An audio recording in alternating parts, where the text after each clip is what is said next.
Recording. Hey, welcome back. I've got something special for all of you. A real estate coach, big surprise, right? But not just any real estate coach, one of the most experienced real estate coaches in at least the United States, probably the world. I dare say, and I was doing some low-level calculus, I think Steve Powers, who I'm about to introduce you to, I think I just did, but he probably is one of the handful of coaches in the world, real estate coaches, that have done more one-on-one coaching calls, or at least the same number, but I think more than Julie and I. So that's pretty extraordinary. Now, it's funny too, when you tell people how many coaching calls you've had, sometimes people are impressed, but what they don't really understand is you're not bragging, you're asking for some, please feel sorry for me, because that was a lot of time, right? So without any further delay, my old friend, somebody that we've had a lot of interesting experiences with over the years, Steve Powers. Steve, welcome. Hi, Tim. Thanks for having me. Yeah, it's been about 85,000 half-hour coaching calls, so it's a bunch. But isn't that funny though? I mean, to say that out loud. Have you ever intellectualized that? No, I try not to, because then I realized that I spent 41 hours per week, every week for 25 years doing actual coaching calls, plus all the other work. But here's the thing, the people I get to work with, I'm so fortunate because they're asking me for help and I get to help them with the real estate career. So although it's a lot of coaching calls, I think there were only 2 that I wish I didn't do. The other 84,000 plus. So glad I did them. So what we're going to do today is you and I we didn't prepare ahead of time because you and I trust each other and we're just going to sort of see where the conversation goes. Sure. What I'd like to do, and I know you'd like to do this as well, is really drill down on what, really, maybe Steve, you can help me co-create this content, right? But what I want to do is I want to deliver something that's really actionable to these guys. I don't know, there's nothing for sale, so don't worry about it. We're just going to straight up talk about the qualities or the characteristics or maybe even the real practical, tactile things that somebody who is consistently successful in real estate does versus what the other people do, right? Steve and I share, and Julie and all of our other coaches, we share a similar philosophy, but I have a feeling Steve's going to have some interesting twists on things that maybe we didn't consider. So Steve, I'm going to start by asking you this question. What makes somebody coachable? What makes an agent coachable? Really, I think it comes down to its attitude, because then you can teach aptitude. Herb Brooks, who owns Southwest, he had that great quote, I hire on attitude, I teach aptitude. If somebody wants to use real estate as a career, as a profession, to better their life, to earn money through real estate, to buy a great life, then it's easy to coach somebody. If they're not all in, real estate's not for them. If somebody wants to dip their toe in the water and play at it, and be sociable, they'll get wiped out of this business. But Tim, you and I know, you give us anybody who wants to succeed through real estate, we have the easy part because all we do is tell them the mechanics of what to do because they have the right attitude. So I know it's attitude, a chip on their shoulder. They want to prove something to the world. I coached this wonderful woman, wonderful. And I said to her, why should I coach you? And she said, my husband left me, took all my money and told me I would never make $100,000 a year. I said, you're in. And she is killing it because her attitude is, I'm going to prove to the world I can do this. And that's all it really comes doing to. Yeah, I wrote that down. I agree with you, everything. It also, well, the good bit of this is, though it goes to your a chip on your shoulder point, is doing what they don't want to do when they don't want to do it at the highest level, right? I mean, moving past the level. But that's the interesting thing, and this is again, this is gonna be fun. So there in the sort of culture, there's this belief that you have to have passion for what you do in order to get results. You have to love what you do every single day. Is that true? I forgot the author's name, but in a book that I read, the question to the author was simple. Do you have to love what you're doing to be good at it? And he said, absolutely not. What you need to do is be a professional and get great at what you're doing. And then you'll love the fact that you're great at it. And then you'll do it. That's awesome, dude. I love that. That's really good. Thank you. Well, but so the whole passion thing is where it's essentially derailing a lot of people with tremendous potential and of all ages, right? Because they believe they have to have passion to be successful. So if I don't feel that passion, I'm not going to be successful. So I'm going to stop trying. What do you think about that? I think the passion comes as you get better at it. With any new endeavor, you're going to have teething pains. You're going to be the new guy on the block. You're going to make mistakes. And everybody thinks they can go from zero to hero because they watch 3 YouTube videos about how to do real estate and they got it. But I want you to think about this. I coach a lot of great people and I tell them they have to get comfortable, Tim, with the zeros. Can I tell you what I mean by that? Of course. We get an agent, you do 25 deals a year. That is top of the line. You're in the top 5%, 25 deals, average commission, 10 grand. You're making $250,000. You're out earning your brothers, your parents, all your friends. And yet when you do 25 deals, that's only one every 14 days. You're going to go 13 days with no listings taken, 13 days with no buyer sales, 13 days with no listing appointments. See, everybody thinks, oh, the 25, 250, yahoo! But you have to understand, there's going to be a lot of dead time where you're not getting anything but zeros. And you have to get comfortable with the fact that your job is to do your job every day, knowing that a lot of days will be a zero, and that's okay. Because at the end of the year, you have 25 days out of 365 that weren't. And those 25 days pay $250,000.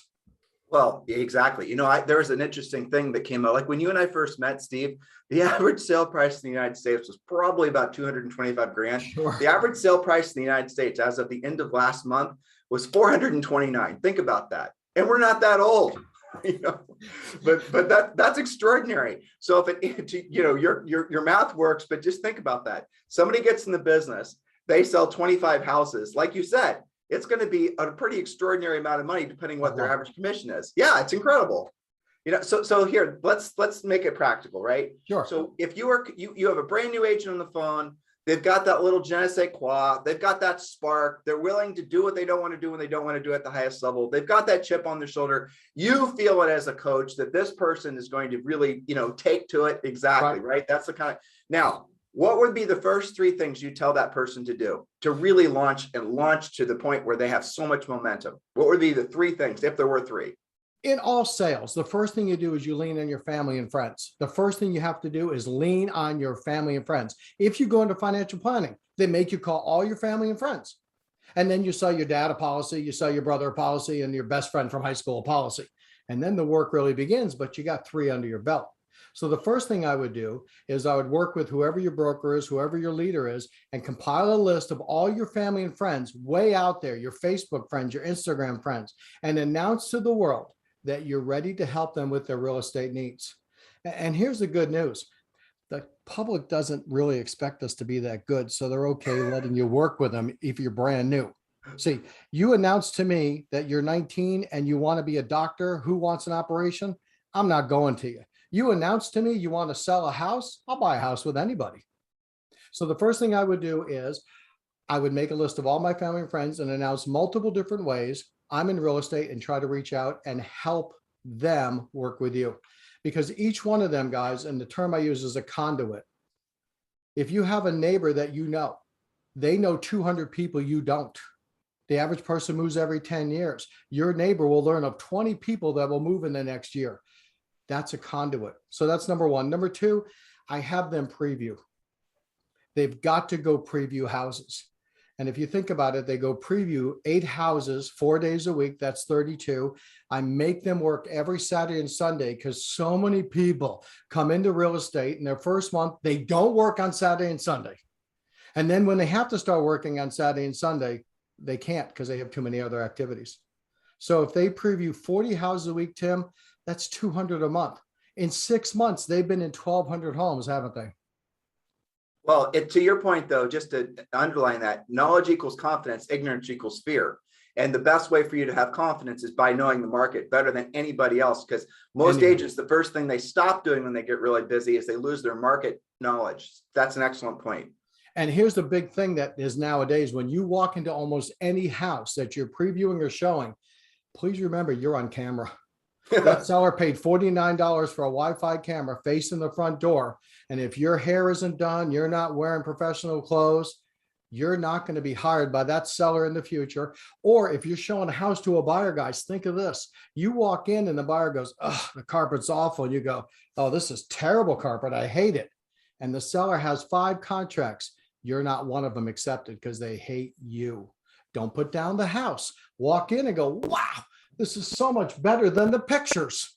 Then walk around the house going, wow, no popcorn ceilings. That's a plus. 2 shower heads. I talk really loud. I walk fast. The seller's hearing you, how much you like the house. So you're learning 1,200 properties in your market in 6 months, and 1,200 sellers now who know who you are and they like you. It all adds up. So if there's a third thing, that's awesome. I love it. You got to Always has a third prospect thing. every Saturday morning, and unless your religion requires not to, you've got to prospect Sunday night. I'm a big proponent in 2 hours every Sunday night. As you know, Tim, I own part of Powerline Prospecting. We prospect for people. We prospect Sunday nights, and our hit ratio is 3 to 1, 3 times the amount of appointments on Sunday night than any other time. Think about this, guys. A buy owner held their house open Sunday. Nobody came. They've got 4 loaves of honey wheat bread in their hands because nobody came. They've got their dirty St. Joseph statue upside down because they read that works. And then you call Sunday night, you make an appointment. You call on Monday, you're in 100 other agents are calling. So prospect, preview, call your friends and family, work on weekends. Real estate's an easy job. It's just a lot of work. Yeah, it is a lot of time, right? But it's, so you said something. Well, you help me out here. Absolutely Sunday night, absolutely Saturday morning, the last day of the month, the first day of the month, especially if that last day, first day falls over a holiday, because all the other agents are at the beach and you're the one that's prospecting. You're the one that's working. By the way, we don't say prospecting because usually that causes agents to go, whoa. So what we say is proactive lead generation. See, it's much softer. We've taken the edges off. Whatever, PLG, proactive lead generation. I don't care what you call it. You got it. I gave it to you. Is that if I'm not talking to somebody is selling with me. Totally, 100%. And that's really at the end of the day. And well, so energy enthusiasm too. I mean, we're still working on the new agent, right? That's right. Energy enthusiasm will overcome lack of, experience and education 100% of the time because people are attracted. Yeah. I mean, that's kind of another fascinating thing that, if you have energy enthusiasm for what you're doing and you just be excited, and you have to, some of you, if you're super introverts, you're gonna have to train yourself to do that. We did a series of podcasts on that just 2 weeks, well, maybe a week ago.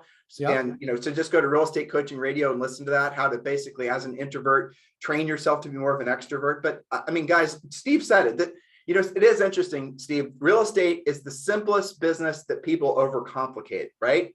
Why does it? I mean, really, at the end of the day, it's about taking listings, maintaining a certain number of listings. Yep. A certain number of those listings will sell every month. Why has it been made so ridiculously overcomplicated in the last 20 years? Do you have an opinion on that? Well, it goes back to, you got to get comfortable in the zeros, Tim. If you're doing 25, again, which is a tremendous amount of deals, you're only doing a deal every 2 weeks. So you got to overcomplicate the 13 days in between to fill in the void. Or you've got to spend 13 days in between on the phone, door knocking, doing lead follow-up, going to preview houses. And the majority of agents don't want to do that 90% of every day. So they overcomplicate this business. I mean, I see it all the time. So do you. The next 2 weeks, I'm getting a new CRM. I'm joining Boomtown, Ylopo, follow-up boss. So I'm going to take the next 2 weeks. No. But that's what realtors want to do. And then again, they work in an office where the number one agent did 2 deals in a month. So they're right on track and they're okay not doing anything all day. That's awesome, dude. And I agree completely. Or of course, they're going to say, you know what? I'm going to make a whole bunch of TikTok videos. I'm going to do all this other stuff. It's a fun game to play with people, right? So if you had to take 5 listings in the next 30 days, what would you stop doing, right? Agents know, right? If you had to take 5 listings or something really bad was going to happen, right? Yep. What would you stop doing? You ask questions like this too. And the answer is just boom, materialize what? Stop doing, pretty much all the things that you're doing because know those things aren't going to lead directly to you being in a position to help people make money. I love that. All right. So now you got somebody that's at 25 units and they want to go to 50 or 75. What does that person have to start do? What would be maybe 3 pieces of advice or coaching you'd lend to them? Number one, they need to get a secretary or an assistant. The first thing they have to do is start to leverage and delegate, because we have sellers, buyers, agents, appraisers, brokers. Everybody wants to call you. And so we need to hire someone at X amount per hour, or we're doing that work. And my recommendation is you hire an assistant, but treat them like a secretary for the first 30 days.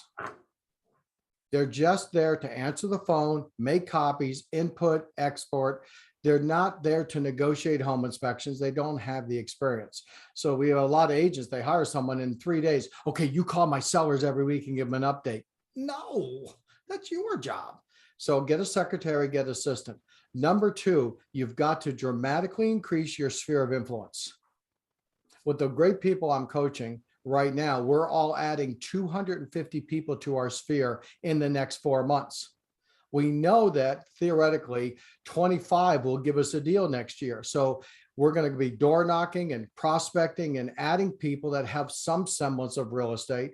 But if we add 250 people to our sphere, that'll give us 25 deals next year and 25 deals the year after. A sphere of influence has a shelf life of about 2 years. And so that's solid. I'm writing that down. I love that. I'm gonna give that challenge. It's basic, because, and this is what I've always done. In the fourth quarter of every year, we call our sphere, and they're on the chopping block. And so, Tim, if you and Julie came into my sphere in 2019, well, you had, I don't count 2019, you had all of 2020 and all 2021. I've talked to you 4-6 times a year. You've been in my follow-up. I've sent you emails. You've watched my Facebook. I've rubbed your feet. I've called you thin and beautiful. In 2 years, I have worked you. Now, in that 2 years, you gave me 0 referrals. And then you tell me you refinanced your house and you got a 1.9, 10 years, and you put graveyards in the back of your house because you're going to die there. I got to say goodbye. So at the end of fourth quarter of every year, if you've been in my sphere for 2 years or more, and you haven't given me any referrals and you have no intention of moving, bye-bye, bye-bye, bye-bye. Well, so let's drill down on that. And that's fantastic. So, and I wrote some things down because I've just learned a couple of things from you, and I appreciate that. What should they be doing? Centers of influence and past clients. There are coaching organizations that basically want you to rain tchotchkes on them constantly. Forget-me-not seeds and air pools, pumpkin pie in November, all these drop-off type things. What do you prescribe to your coaching clients when it comes to their centers of influence and past clients to stay in front of them? First of all, just because they're a past client doesn't mean they're useful. Okay. One of my past clients has a Nobel Peace Prize in dark matter. Do you know what kind of analytical person you have to have a Nobel Peace Prize in dark matter? This man works in a hole on dark stuff. He has no friends, doesn't talk to anybody. Now, his wife isn't expressive. She was Miss Teenage Virginia. She knows everybody, and everybody knows her. The husband, past client, gets 1 call a year. She gets 6. So the first thing you want to do is take your past clients and realize they're not all equal. Some of your past clients, Mr. or Mrs., one of those partner is a conduit, is a feeder, and the other is dead weight. So I would not call them equally. That's the first thing I do. Next thing, you do demographics. If you and Julie were kind enough to buy a house with me back in 2017, you're on your 4 going on 5-year reign. Your child is 18, leaving college next year. Demographically, you're more likely to move. So I'm going to increase my calls to you and Julie. So it's knowing your past clients and doing a little bit of analytics to decide who gets a call. I grade them A, B's, and C's. My A's get 6 calls a year. Go ahead. But this is what you're saying, and I want them to hear you because this is incredibly important. Call. You are calling. You are picking up the phone. You are having direct communication with people. If you drip them, drip campaigns, as Steve knows, have proven to be largely wastes of time. And that's not Tim or Steve saying it. That's every research study that's been done. Long-term lead follow-up, especially digitally, does not work to the point where you probably shouldn't even consider doing it. CRM lovers, I'm sorry, do your own homework. You'll discover that's true. But you're saying you pick up the phone and you call folks. So let's talk about that. Picking up the phone and calling them, what do you say? Well, first of all, I always come from gratitude. And here's why.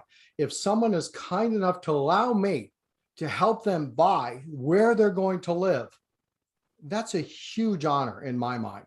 When somebody says to me, if you and Julie were working and says, Steve, we want you to help us buy a house, that's a tremendous responsibility, because this is where you are going to raise your kids, where you're going to have your holidays, where your family's going to come, what schools your kids are going to go to, and what friends they're going to have.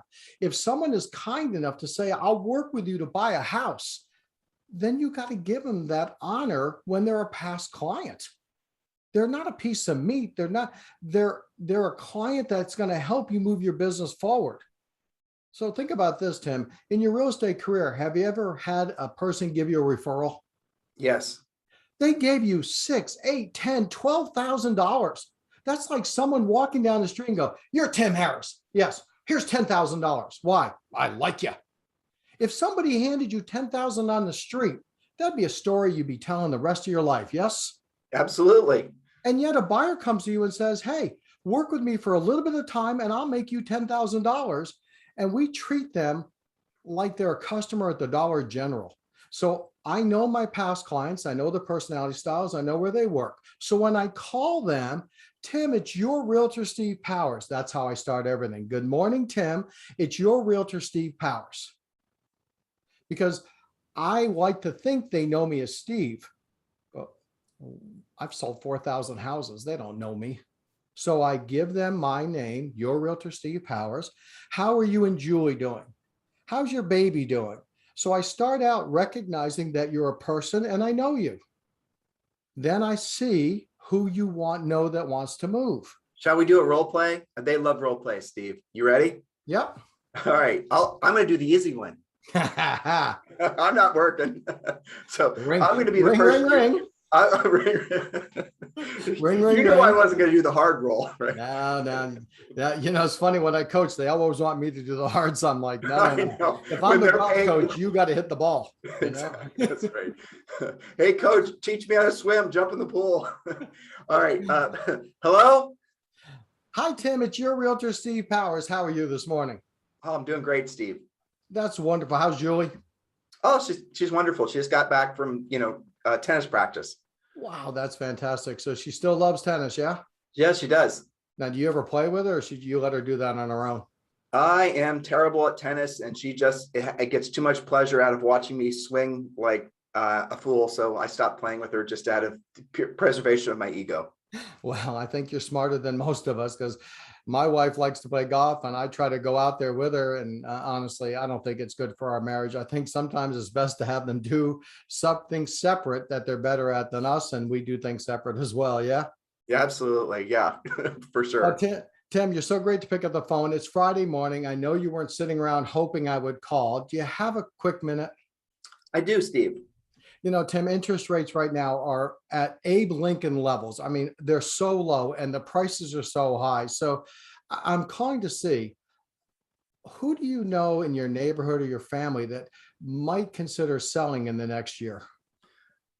Well, now I think about it, I happen to know the guy that bought the house next door to us.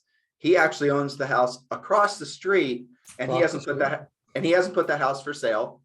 And I know another guy that lives down the street who I talked to 2 years ago, who said he'd probably put his house for sale, and he hasn't sold it yet. So those just off the top of my head, those are a couple. But Steve, honestly, with Julie, you're going to want to call her, because she's going to know a lot more people than me. Absolutely. And thank you so much for those two people that might need our help. Now, you say across the street. If you're at your front door, is it to the right or left across the street? You know what? I'll text you their name and their address. All right. Excellent. And the person you said 2 streets over, do you have their name and phone number in your HOA directory? It's 1 street. And I do. Yeah, I can get that for you. No problem. Nice. All right. Perfect. Tim, are you going to be home in about 2 hours? Yeah. All right. Let's do this, because I have an appointment with someone about a half a mile away from you. Why don't you gather that information? I'm going to stop by in about 2 hours. You want a cup of Starbucks or anything? Make it 2. I'm just giving you 2 leads. I get 2 cups of coffee. You get right? 2 cups. That's and right. Let's stop for a second. If this is the unicorn, if I get somebody who gives me this, I'm not going to wait for them to text. I'm going to go to their house. And I'm going to make you give them to me, because if not, then you and I have, Tim, did you get that name? I'll try later. And then I'm chasing you forever. Someone like you, who's kind enough to give me 2 leads like this in the neighborhood, this is gold. This is once a year stuff, guys. This doesn't happen. Because most of the time, what I get from Tim is what I hear from my wife. No, no, no, no, no, no, no. All right, thanks. Thanks for a great call. Because that's what happens most of the time. I don't know. We're not moving. None of my family is. I remember, if I know somebody, Steve, and that's okay as well. But guys, just to break on this role play, if somebody is giving you a lead across the street, and Tim, did you notice I said, if you're at your front door, is it across right or left? What color is the front door? Because I'm going to go door knock that son of a gun. Because leads are fleeting. And yeah, they are, and they have it. But here's the other thing: if you were not proactive in going and getting that information from me, then that's going to create awkwardness in the relationship forever. So now, like when you see me and I see you psychologically, you're going to start thinking, when you see me at Starbucks, Tim said he's got leads for me, but he's never given them to me. And I'm going to think, well, I think I somehow promised Steve something and I forgot to follow up. It's just weird.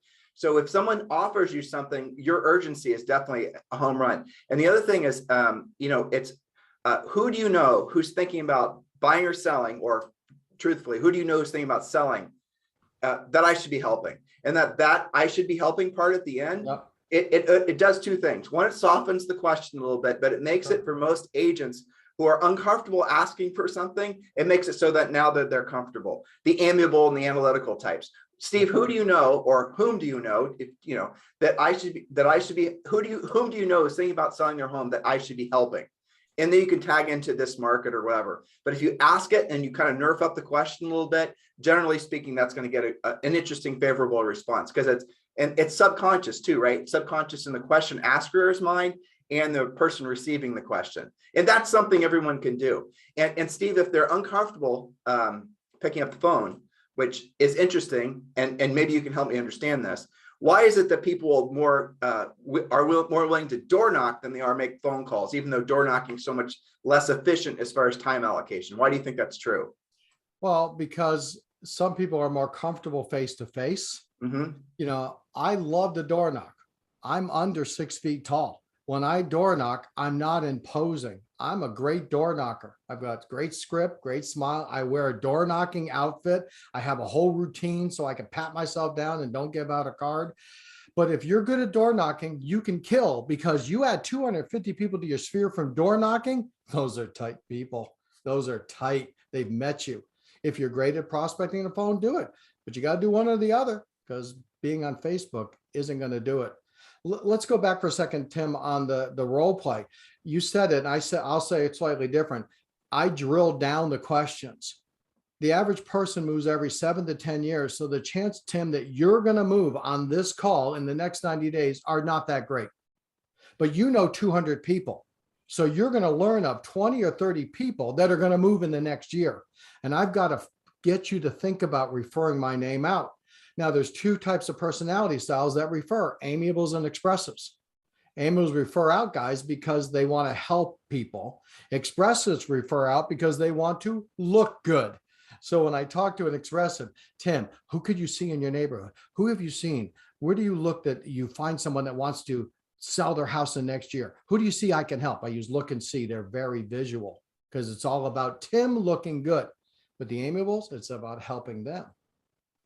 And so I drill down. What about your family, Tim? Sisters, brothers, aunts, uncles? Who are you going to see over the holidays that needs my help either this fall or maybe next year? See, I'm drilling down. So when you're at Thanksgiving and you're hearing your sister's having her 4th baby and they have to buy a new house, you're going to say, oh, my realtor said this was going to happen. So I'm kind of planting the seeds. It's awesome, dude. This is mastercraft. I love it. So here's the thing also, Steve, but I'm going to go back to this. It's innate at this point in you and me to obviously call or door knock or direct communication. But so many agents are getting into this industry and they're never being told. They're being almost, lied to is how I perceive it, that they never have to develop those direct communication skills. You can mail people, you can digitally market to people, you can throw people in the funnels, you can drip campaign people. What do you say to an agent that is has that mindset when they approach you. I'm sure you've dealt with that. People that are needing to be deprogrammed before they're actually willing to do the real work of real estate. How do you help somebody bridge the gap if they've been on this, technological digital bridge for so long, and they're realizing, you know what, I'm not getting where I wanted to be. I'm listening to what Steve and Tim are saying. I know intuitively that I need to be communicating directly. How do I make that transition? But it's hard, right? So how do you help it's them with hard. that? Well, because it's a new skill set. It's like going from baseball to volleyball. It's still ball, but it's totally different. Being technologically advanced and using Instagram, Facebook, and promote is wonderful. Guys, if you're using ClickFunnels and you're using Google service ads, good for you. One of the things I do is I'll say, Tim, tell me all the things you're doing for your media, social media. And then I go, hold on, let me write it down. I write it all down. I go, wow, that's fantastic. Tell me honestly, how many hours a week do you spend on it? So Tim, say 10. 10. Nice. That's a good number. The average agent works 50 to 55 hours a week. So if we say 50 minus your 10, because I don't want you to stop that, what do you plan to do the other 40 hours to make money? I'm going to make TikTok videos of me dancing. There you go.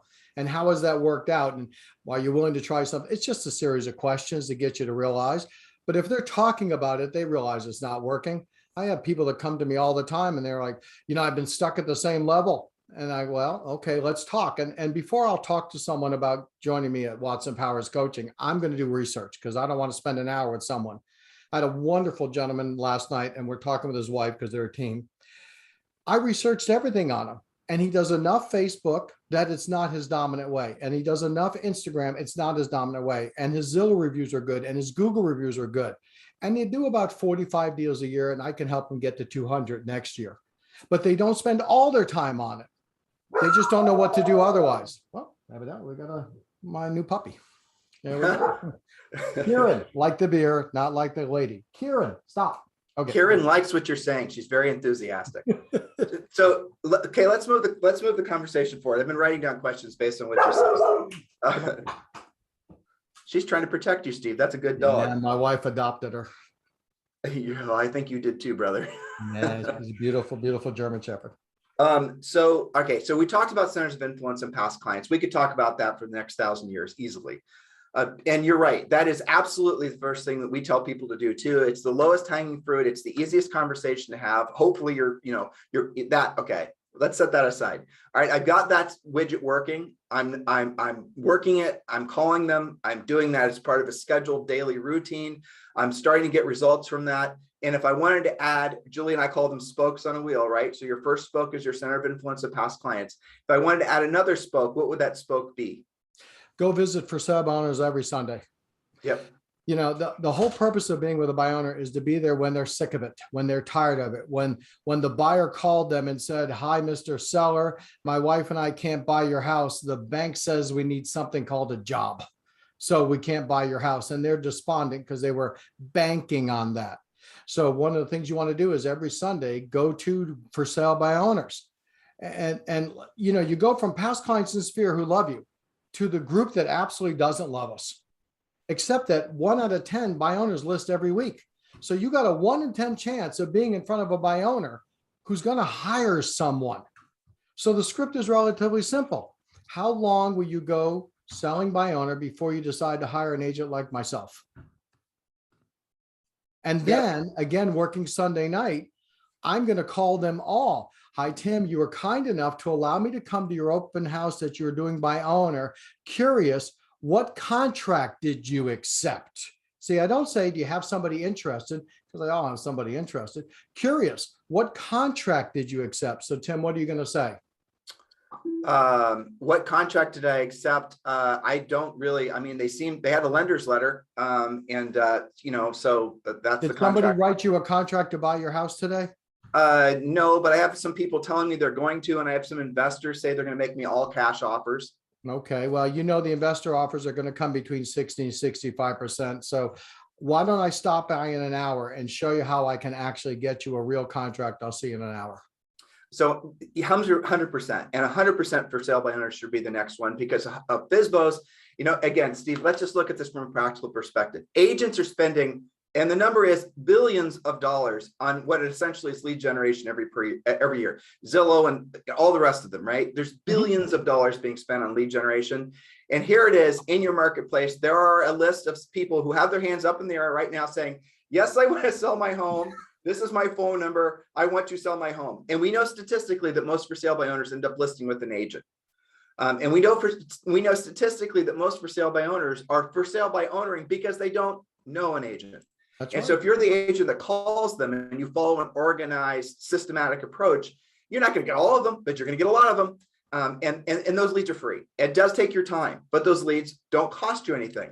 And one for sale by owner, how many different opportunities can come from that? I mean, centers of influence and past clients aside, that's FSBO, you might sell it yourself. They might that FSBO seller might end up buying a house from you.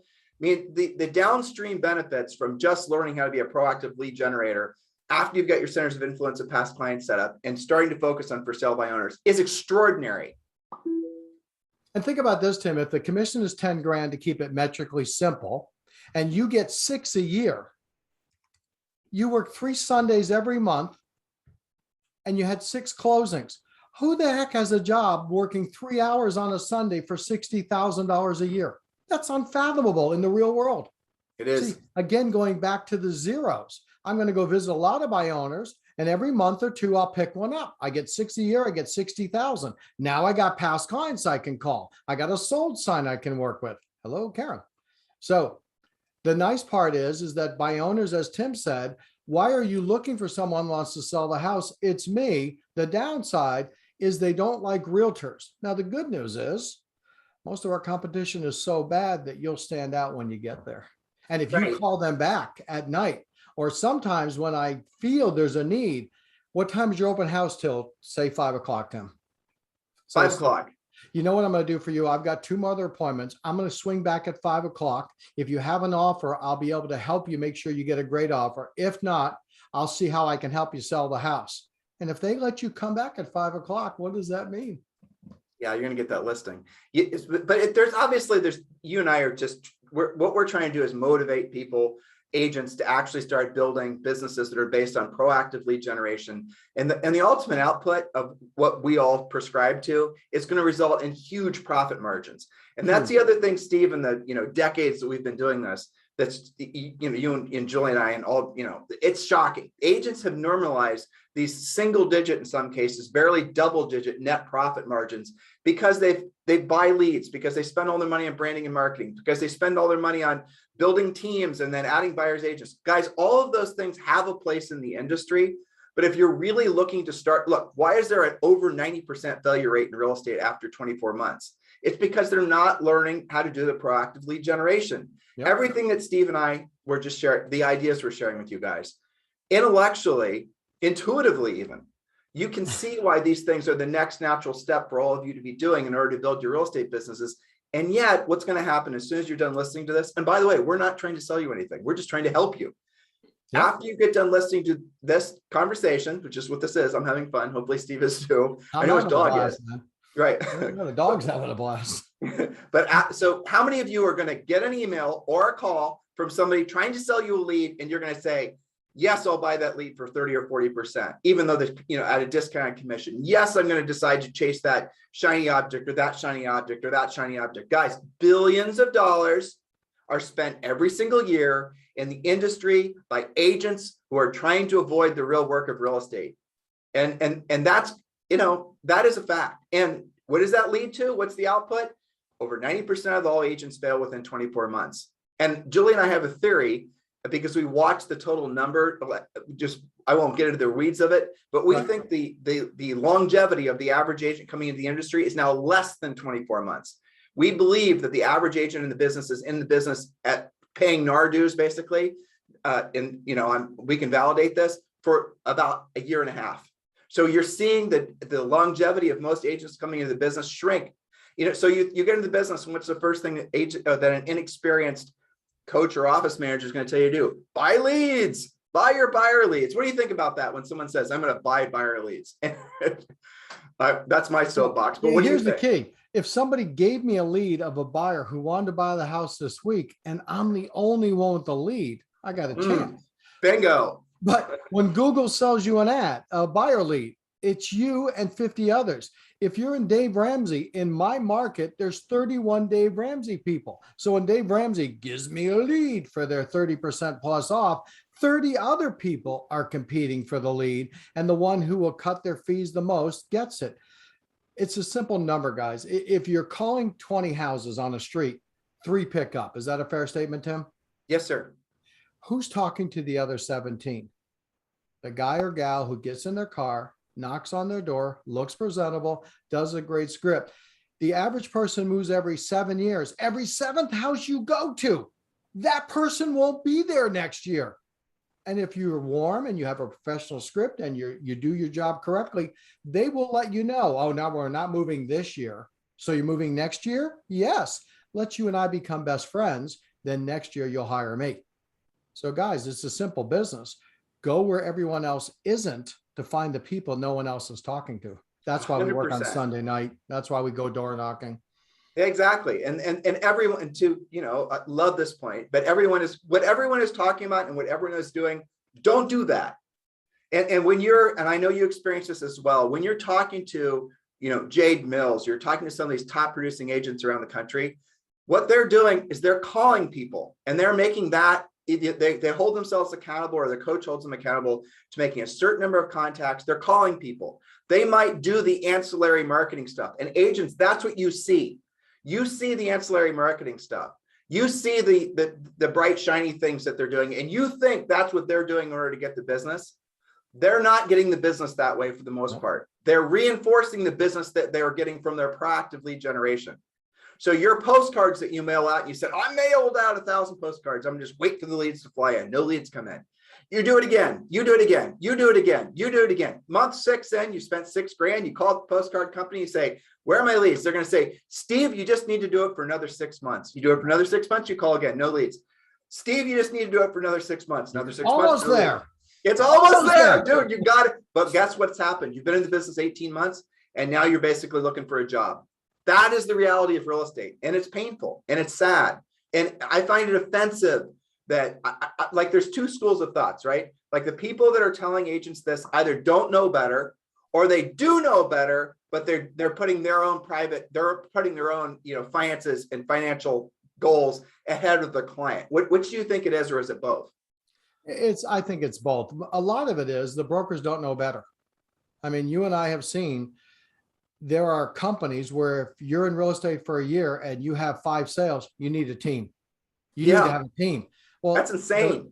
The broker wants you to have a team because they want to sell their parent company's websites, t-shirts, all the $5 widgets they can to make money. Or the broker doesn't know. I've been doing this real estate thing north of 20 years. I have seen tens of thousands of agents, and I've seen the worst agents I've ever dealt with open their own brokerage. And then the agents who go to work for them are not trained at any level. So they're being told, well, you got to do postcards, you got to do ads, because the broker doesn't know any better. See, you want to know the way up the mountain, talk to somebody coming down. Don't talk to your broker who did 10 deals a year for 5 years and open a brokerage. Call Tim, call me. Find an agent who's doing 50 deals. Do beg, borrow, and steal their lunch. I don't care. When I first got into Virginia from Massachusetts, my financial planner said, you got to meet this guy. He's the #1 financial planner in the world. And I said, what makes him great? He goes, I don't know. He'll never meet with me. It took me 1.5 years of calling almost every 10 days. And I said, your favorite charity is this. I have a check for $5,000. Will you go to lunch with me and I'll give this to your charity? Well, he did.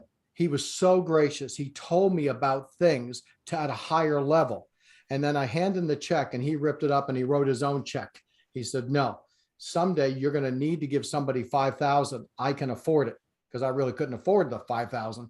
And he was so gracious. So you got to find people doing 25, 30, 40 deals. And those are the people you emulate, because those are the ones who are pushing, not the 3 deals every 6 month person.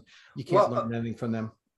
So the trickiness is if they're doing their 25, 40, 50, even 100 deals, but they're buying all their leads and they have no net profit, don't copy those people. Don't copy them. Don't copy them, because as soon as the market farts, basically, they're going to be so beholden to buying business that they're basically going to go broke. And that's what happens every time there's even a slight downturn in real estate. Yep. So being proactive lead generator, like you've got clients like this too, right? The people that are consistent at prospecting, consistent at proactive lead generation, consistent at keeping their numbers of listings up, those guys and gals, if they get rich, I mean, genuinely multi-millionaires. And this is when you were talking, this is what I was thinking. There's a great Warren Buffett quote. He said, America loves to celebrate the comeback story, right? The gal or guy that made it, lost it, made it, lost it, made it, lost it. I mean, they make movies about those people, right? Books about those people. That's it, man. But Warren loves to, he said, I love to celebrate the guy or the gal that made it, never lost it, and kept on increasing what they had created. But isn't that fascinating? That's almost ingrained to our brains that we think we have to have success then failure, success then failure. And in real estate, you see that in good month or good quarter, bad quarter, good month, bad quarter. And then you go and ask all the people around you and they'll say, well, that's how it is. You know, you better da da da da da. And so agents burn through their savings. They have nothing to show for it. They get behind in their taxes. And then they're thinking, oh my God, out of desperation, I need to start buying buyer leads. You know, this is the insanity of it all when you're not building a business that's proactively generation based. I mean, it is kind of, yeah. That's why I said earlier, one of the first things I do is get everyone to add 250 people to their sphere every year because they have a shelf life. Absolutely. And so if you do a good job, you add someone to your sphere and you have a moderate follow-up program, meaning you keep in touch with them and you work them through a good script. They'll give you 15, 20, 25, 30 deals next year. And then you add another 250 and there's another 20. You're guaranteed 25 deals a year by adding 250 people. And Tim, the average person works about 250 days. So how many people do they need to add every day? One, yeah. One. All you have to do, the coaching clients I have, one of the things I do in the beginning of the call is how many people did you add to your sphere this week? I have a wonderful commercial broker I'm working with. And they're a bit analytical because they love to crunch numbers. And I'm requiring him every day to meet someone new about anything commercial and then send me the email about this guy or gal who owns the property. And in less than 60 days, he's picked up 35 new people that he can now call on any time he wants about commercial property.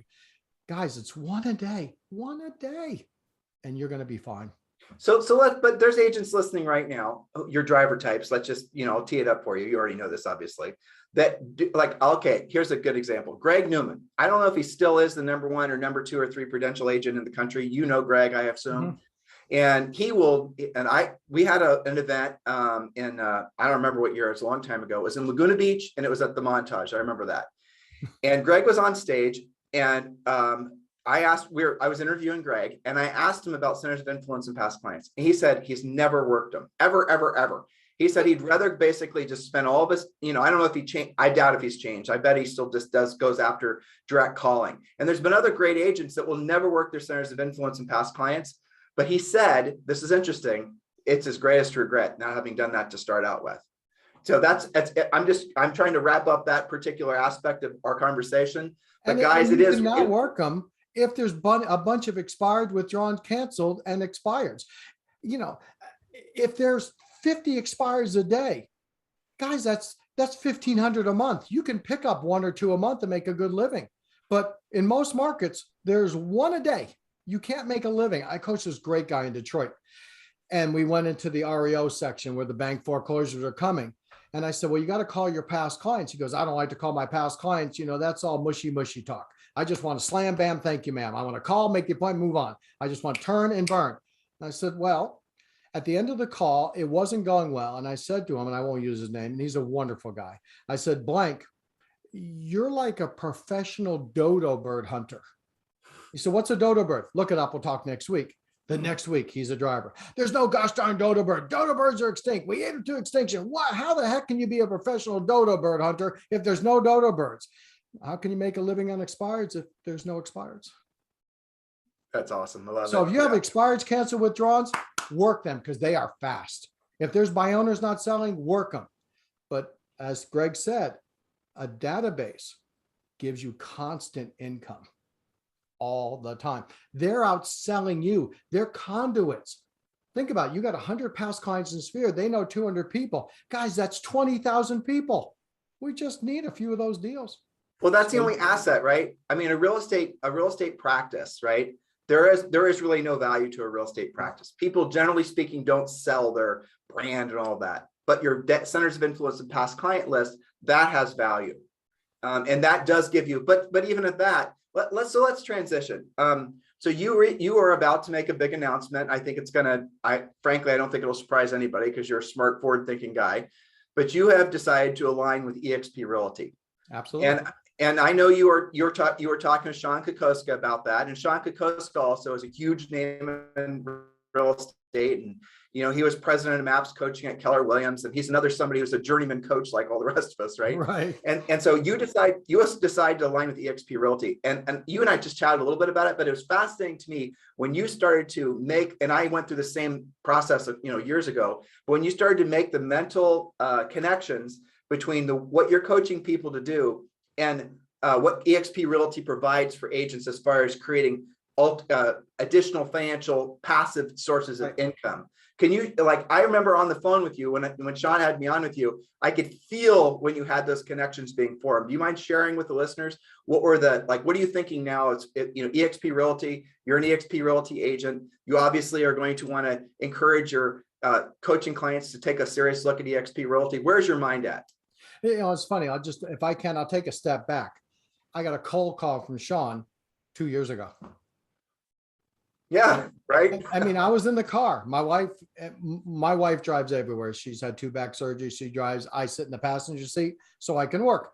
And I remember we were somewhere in North Carolina, high Steve Power, Sean Kokoska, and we had a nice conversation. And Sean is very polite, very professional, and well scripted. And we were chatting. I said, normally, Sean, I hang up on sales calls in the first minute or two. I like to listen because I like to learn. We've been on the phone for 20 minutes. I'm taking notes how good he was on a script. Yep. Because when I would ask a question, he had a great answer. And I said, I'm not looking to move now, Sean, because I have my broker's license in Florida. It's in the referral company at a wonderful company, but I'm not really that active. I do all referral fees because I'm coaching. But let me look into it. And he sent me to whylibertas.com or something like that. And I looked at it and it was like, it was the beginning of the transition. I got a phone call, a cold call. He realized I was going to make a move. He stayed in touch. Very similar to real estate. I find somebody wants to move in 2 years, stay in touch. Then Sean called me, gave me some more information, and it was just enough information for me to keep looking. My son and I started Powerline prospecting this year in Florida. And I said to my son, Will, we're going to open a real estate company in January because we're going to have these 100 people working for us and they're going to want to go into real estate. So let's just open one next door. They can transition. And I said, I've looked at all the companies, Will. I've looked at Remax and KW and Compass. And, I've been doing this, guys, for north of 20 years. And I know a little bit about the industry. And my son said to me, why eXp? And I gave him 4 answers, which were basically the answers that Sean gave me. I said, because it's easy, it makes us more money, keeps us client retention for the buyers agents and the agents that come to work for us, and it gives them something for the future. So there's no reason to leave us, because the biggest it costs for a real estate broker is turnover. Yep. And so when I looked at all the models, eXp was the future for what we needed, and I think for most people. And then, of course, because I'm going to do this with my son, I had the responsibility to look at the long term, because I looked at different eXp branches, and that's how I went back to Sean. And when I talked to Sean last year, I said to him, Sean, if I decide to open a real estate company with eXp, it'll be through you. And then remember I told you last week, you said, why Sean? Because I gave Sean my word. Mm-hmm. I'm real big about keeping my word. So my son and I are quite excited. My son was going through the things going, oh my gosh, this is going to be so good. The people that come work for us are going to make so much money. But then you start to look at the deeper part. eXp has all the technology, so the buyer's agents can get on training almost every hour of the day and learn something of value.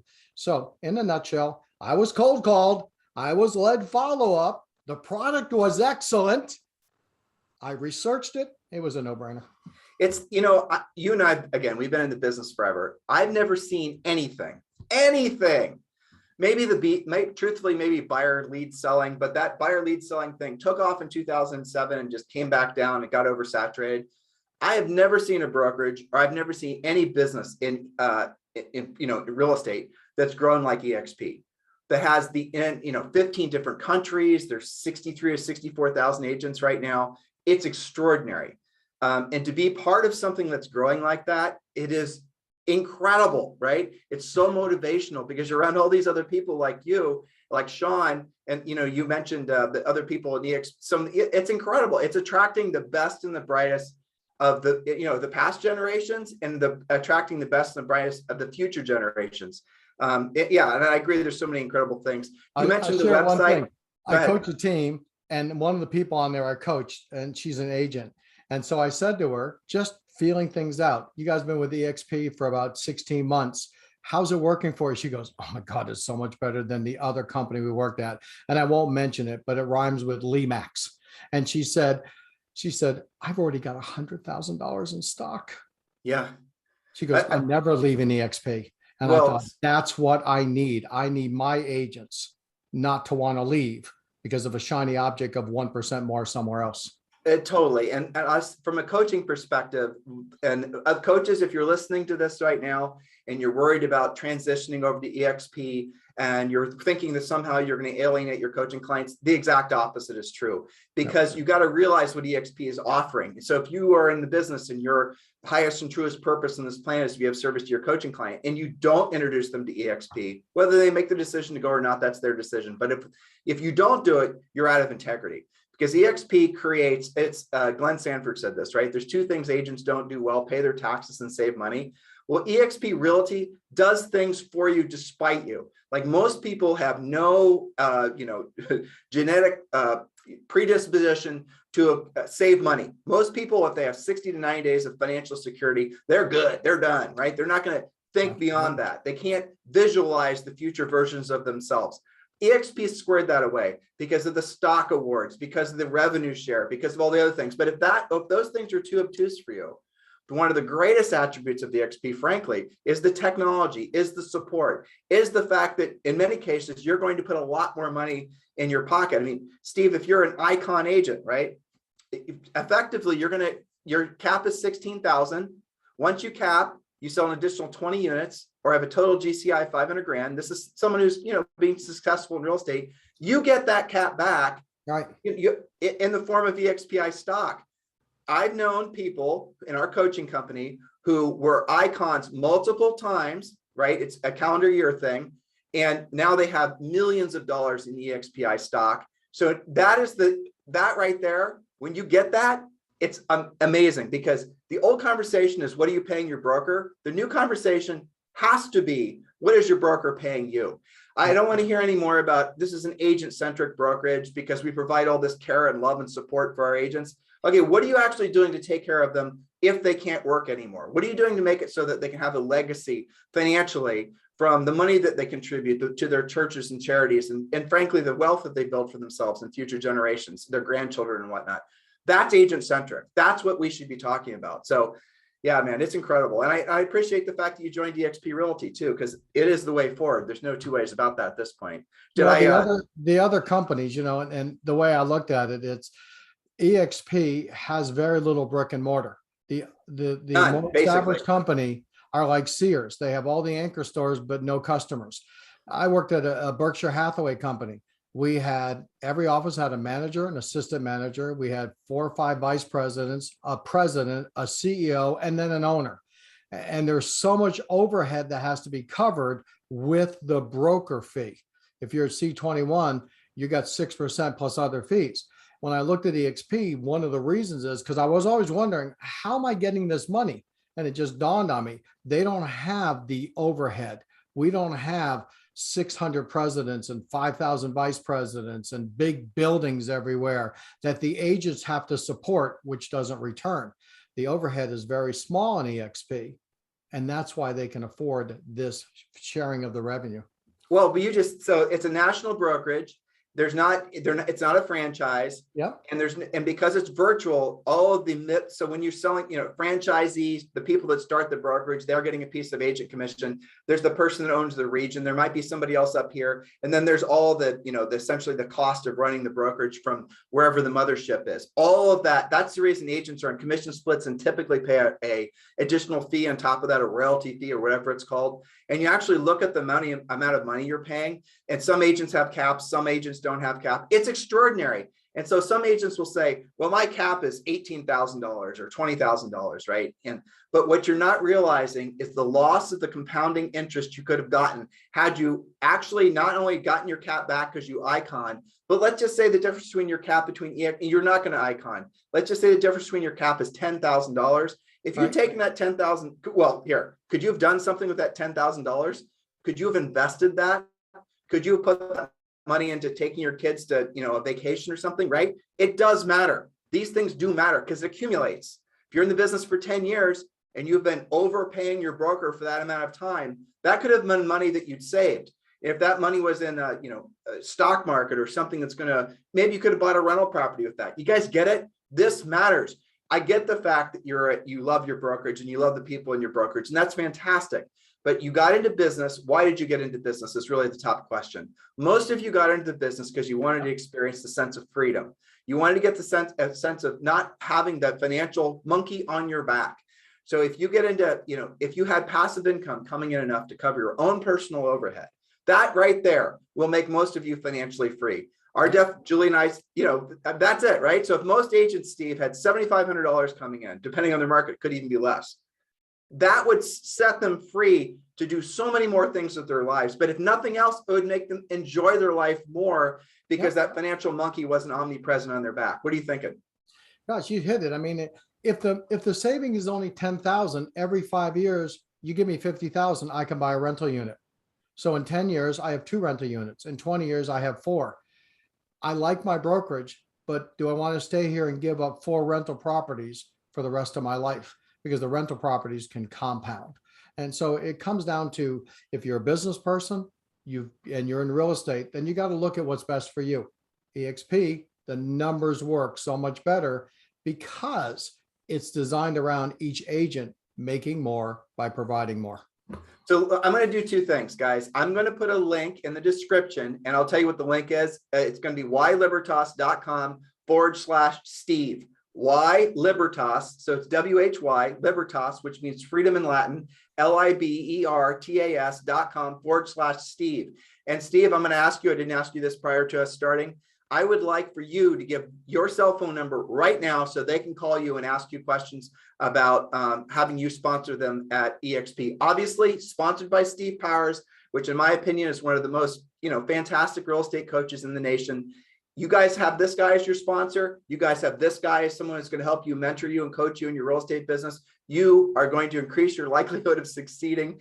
Exactly. It's going to go up, right? So Steve, what is your cell phone number so they can, and I'll make it easy on you. They're going to text you, not call you. So folks, text them. Oh, well, you're going to get a lot of calls. That's the problem. Okay. All right. There you go. Here's the deal. I have mail. So you leave a message and I'll call you back. I'm a full-time agent. This is what I do. I coach, I sell. I have a prospecting company with my son. Either I'm working or I'm playing. This afternoon, I'm picking up my boat. I've got a jet ski about 60 feet away. I'm riding that. If I don't pick up the call, I'm having fun. When I'm done fun, I'll call you back. 757-719-4329. 757-719-4329. So here's the deal. If you're EXP curious, click the link below and go to whylibertas.com/Steve. If you're ready to enroll and you're ready to join and you're looking for a sponsor who's obviously going to be very proactive in your success at EXP, please text or call Steve directly. And the number is 757-719-4329. All right, cool. So anything else you'd like to say to these guys as we wrap up? We've been on for almost 90 minutes. Isn't that incredible? My God, if you've been on this for 90 minutes, either A, you want to do really well in real estate, so you're liking the information, and of course you like EXP, or B, you have no desire to do anything in life and you'll watch anything. I'm hoping it's A. Or C, they don't know how to turn the video off and they're just waiting for the pain to end. And so I'll leave you with this, which is a coaching point. Tim, let me ask you a question. Is somebody in your market going to buy or sell a house today? Yes, sir. Are they going to call you, or do you need to find out who they are?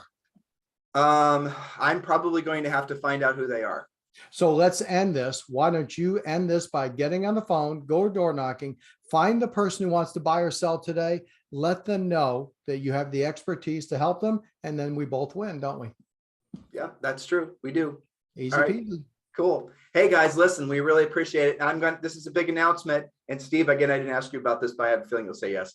So we're going to announce, and we're going to start a new podcast in addition to Real Estate Coaching Radio, which is the nation's #1 listened to daily podcast. Julie and I and our podcast have between 15 and 20 million downloads. I'll have to check.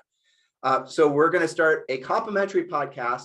The sort of milquetoast title I've got for it is, or the name I've got for it is Coach's Corner. But we're going to have Steve. So Steve, you're formally being invited right now. Tim and Julie, you're going to have Orlando Montiel, who's the #1 Hispanic coach in the United States, at least the United States, Sean Kokoska, Eric Orland, and we're all going to get on. And what we're going to do, ready for it, Steve?